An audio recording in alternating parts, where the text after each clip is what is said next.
So she had never told her ex, the priest, that she was pregnant. And she had found out after they had broken up. So there's this element of major guilt that she has that she never told him. And so she thinks that just moving somewhere new is going to, like, time will heal and all of that, but she's realizing that she can't just run from it, that she really has to face it. Hey everyone, and welcome. I am Morgan Gist McDonald, founder, CEO of Paper Raven Books. And today we have with us a very special guest who is launching book one, The Love We Vow. And this is book one of a trilogy. And I am so excited to have with us Victoria Everly. Victoria, thank you for being here. Thank you for having me. This is going to be so fun. This is so fun because not only is this like book launch time, it's actually launched for the whole series, and book one sets us up really, really nicely. So I'd love for you just to kind of kick it off for us, Victoria. The Love We Vow, like what is this book about? Who are the characters that we kind of get to meet in book one? Yeah, so I would say the hook for this book, with anyone asking me what's it about, I say there's a young woman and she's in confession one day and she realizes that the priest in confession is her ex-boyfriend. And you can kind of use your imagination from there. But that's really where that's how the idea of the book actually came to me, on that premise. And from there, I built out the plot. But essentially, it's about this young woman who has a secret that she has kept from this ex-boyfriend. So when he appears in her life via going to confession, she is grappling with whether she should tell him this secret that she never told him from 7 years prior when they were dating. And so the book's major themes are forgiveness and acceptance. And in addition, she's a young woman who wants to fall in love and have a family.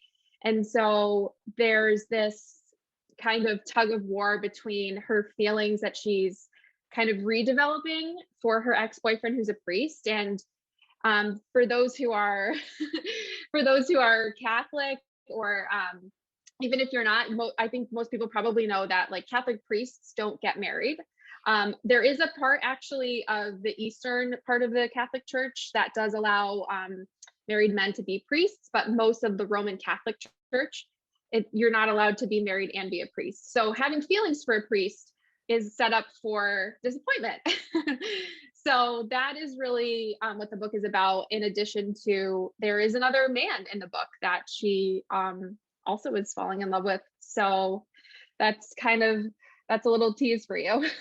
That is amazing. I mean, yeah, as soon as you set it up for us that, like, young woman goes to confessional, her ex-boyfriend is the priest, it's like, oh, holy moly. That would be so awkward. And it would be interesting, Victoria, for you to kind of also let us in on, like, what type of book is this? I mean, it sounds like a romance. It sounds like there's some drama. It sounds like, there's some action, clearly, right? So how would you describe this book, and what kinds of books do you think would be sort of similar for people to know whether this is their kind of book? Well, I would say this is in the women's fiction genre.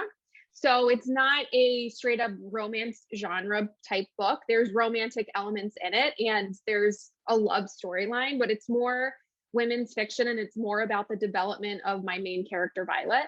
So it's really about her character development, her personal growth, and there happens to be romantic elements in the story. And not to put myself in the same category as these writers, but I would say if you enjoy Emily Giffin or Nicholas Sparks, they are in that same kind of vein of romantic elements in their books, but the main purpose of the story isn't just two characters just falling in love. It's part of it, but it's the bigger themes for my book, like I said, are like forgiveness and acceptance. And so Violet is kind of our protagonist, and I find her very relatable. You introduced us to her when she's in her early 30s, and she sort of thought she would get married, and she's got this boyfriend, and maybe things aren't moving quite the way she wants to with the boyfriend. Mm-hmm. But, like, who is Violet when we meet her, and what are kind of some of her, I don't want to say flaws, but like her areas of growth where she's really kind of struggling in life, and what journey do we get to be with her on in her story arc?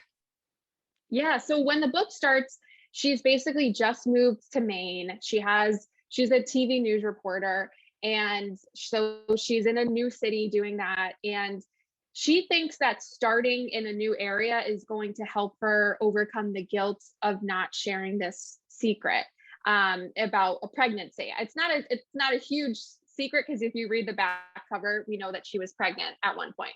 But there's more to that whole storyline. So she had never told her ex, the priest, that she was pregnant. And she had found out after they had broken up. So there's this element of major guilt that she has that she never told him. And so she thinks that just moving somewhere new is going to, like, time will heal and all of that. But she's realizing that she can't just run from it, that she really has to face it and look at why she didn't tell him. And really, she's discovering that she's not as past her wounds as she thought that she was. So we're on this journey with her where she learns about how to forgive him, because Tristan, the priest, that's her ex-boyfriend, had many flaws. And also, but forgiving herself. I think that's the hardest one, is forgiving herself. And that's really the journey that we're on with her. Yeah. Oh, so good. So you guys, if you're watching, if you're listening to this and you're like, oh, I'm really curious about this book. Well, the good news is you can actually get a free copy today in celebration of launching book 1, which is very quickly to become a trilogy, because we're going to have book 2 and 3 coming right after it. You can go ahead and dive into book 1, The Love We Vow, and you can go to paperravenbooks.com/The Love We Vow. All one word. And the link is going to be right next to this video. So you can click that. You can go over to the Amazon page. You'll see all the details there, and you can grab a free copy of the ebook today in celebration of the launch, and go ahead and get into Violet's story and get to meet her and get to meet Father Tristan and the new boyfriend, and get to know this set of characters who's really going to go through quite a journey together. So we would encourage you guys to go ahead and do that while you're here and while you're thinking about it. And I'm curious for you, Victoria. So in writing the book, what was it that you think in your life that made it like you wanted to write about these themes of forgiveness and weave in, religion? I feel like a lot of us in our sort of millennial generation are steering clear of a religion, but like for those of us who want a more spiritual life, like for you to give us an experience of like real people who are spiritual and who are religious, like that's just I think an experience that a lot of authors are shying away from, and I really love that you have embraced it. So what about your life has made this the kind of story that you want to write? Yeah, so I mean, it's the kind of story that I want to read, really. I am Catholic and I love my faith, and so I want to see Catholic characters in books, Christian characters in books. And so I think the theme of forgiveness, though, I mean, that's universal for Christians. Like, that's what we're called to do. And in the first book, there's, I think it's the first book. It's so funny. I'm like mixing up all my books, but there's a scene where one of the characters is thinking how in the Bible it says, forgive 70 times 7. And the character does the math and they're like, have I done that already in my life? Like, have I forgiven people 70 times, 7 times? So am I done with forgiveness now? Like, can I move on and just like now be someone who holds grudges because I've done the quota for forgiveness? So I think forgiveness is something that I think for all of us is a lifelong journey. And there are some things that we might feel we can forgive easily, and there's other things that are much harder. And so really with the whole trilogy, it is about learning to forgive things that might feel like they're unforgivable, but we are really called to forgive those things.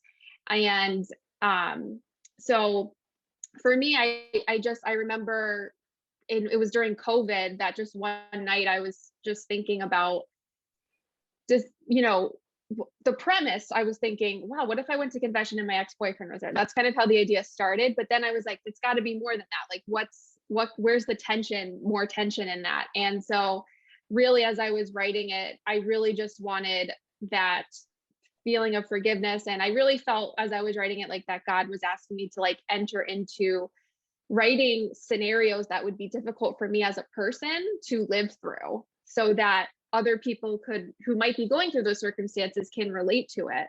But I found that the actual like craft of writing has really challenged me and helped me grow closer to God, because he's asking me to sort of enter into this suffering with my characters in hopes that the people who read it feel like they're not alone on their journey where they suffer. Yeah, that's amazing. And I totally agree. I mean, we want to acknowledge, and I think your books hold this tension really well, that even as we desire a spiritual formation in our own lives, we also know that it's not picture perfect, right? That we certainly screw up and the people in our lives screw up. And so how do we acknowledge both of these things in a way that's really relatable? And I think that's what the Love We Vow like brings really like forward to us, is like, we can want a deeper relationship with God, and we can acknowledge and accept and forgive that we screw up. Totally. All of us. Yeah. Yeah. And I think of, just me as a parent. My oldest is 12. And so, she's starting to get into more of these like deeper novels where there's like a real protagonist who is flawed, but also we just really cheer for the protagonist and their healing journey, and wanting her to have really good examples of Christian women, honestly, women of faith, even if it's not specific. I love that this book is specifically Christian and Catholic. I come from that's my background. But even, just women of faith who believe in something bigger than themselves and a reason to grow. Like I want her to have more of those characters that are set in not a bubble. We don't want your protagonist to be in a bubble, but to be in a relatable, flawed kind of situation so that she can really look up to them. So just from my own perspective, Victoria, I'm really glad. Yeah, no, that's great. I mean, that's what I like in fiction, is feeling like that this could actually be a real life scenario, and that if potentially you found yourself in something similar, you're like, oh, I remember reading a book and a character was kind of in that situation. And that's personally helped me in my life, just like looking back on books that I've read where I felt like I could really relate to the protagonist, and feeling like, okay, I feel like someone's been through this before. Yeah, exactly. So you have made actually this big transition yourself too, right? To become an author. And so you were a award-winning TV news producer. You were a financial coach. You've recently become a mom. So congratulations on Thank new you. baby. Thanks. And you're an author, releasing not just one book, but a whole trilogy. So maybe could you give us a little bit of insight into like what this big sort of life transition has been like for you? And like, when did you decide I'm going to write these novels? Yeah, so it definitely was during COVID. I ended up taking an online novel writing class towards the end of 2020. And after that, I decided by April 1st, 2021, I'm going to have finished the first draft. And by that point, I had heard about you. I had seen you speak at an online conference. And so I did like one of those discovery calls. And so beginning of April, I had committed to writing a trilogy. And then it was actually just a few weeks after that I found out I was pregnant. So it was a very exciting month, because I had just committed to writing 3 books. And I also found out I was pregnant, which is what I've wanted to be a mom for a long time. So it was super exciting. It was definitely, knowing the baby was coming was a good deadline. I wanted to finish all my first drafts of each book before the baby came, and I did. And I never thought I would write that much in 1 year, but I'm so glad I challenged myself. That is amazing. So you've been through this journey. It sounds like maybe you'd wanted to write the books for a long time, also wanted to have a baby for a long time, and so now both are happening like literally in the same year. Looking back to like a younger version of yourself, and I think this is especially poignant because the main character, the protagonist of this book, Violet, she's in her early 30s, kind of when she's coming up on her moment. And so to think back to like a younger version of yourself, sometimes we think back to like a more impatient version of ourselves, the one who wanted to know what's coming next. Is there anything that you would tell to a younger version of yourself, or words of encouragement that you think might be helpful for folks who might be watching? Yeah. So I would definitely tell my younger self that the craft of writing can be learned, and it's not, yes, you can have some natural gifts, God-given gifts, but you can absolutely learn, become a better writer. And when I was little, I really thought that it was either you could write or you couldn't. And I'm so glad I realized that you can learn and improve, study, hone your craft. So I think anyone who wants to be a writer can really, if you want to write a book, you can write a book. And I think that's really empowering, and we all have a story.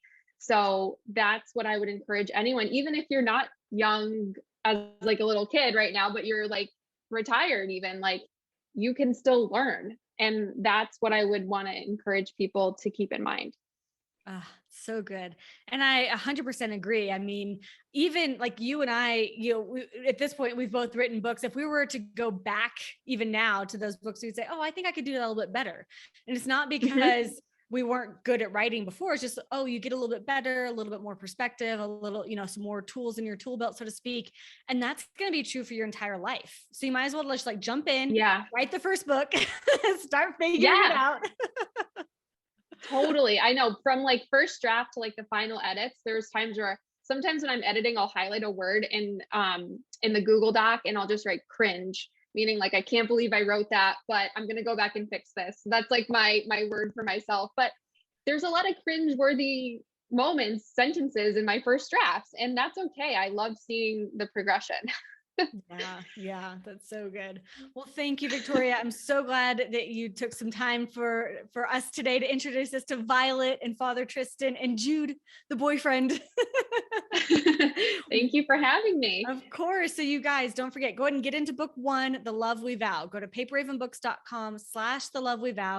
You can get a free copy today. It's a trilogy. So you can read book 1, even if you're going to load it up on your Kindle for this weekend, go ahead and get that, downloaded now. Books 2 and 3 are right behind it. And if you have a friend who you think would like this book too, and maybe want to read it with you, then tag them next to this video so they can get their free copy too. All right. Well, thank you, Victoria. This is book 1. We've got a couple more to go, and we are super excited to be launching them with you. So thanks for coming with us to share about it. Yeah, thank you.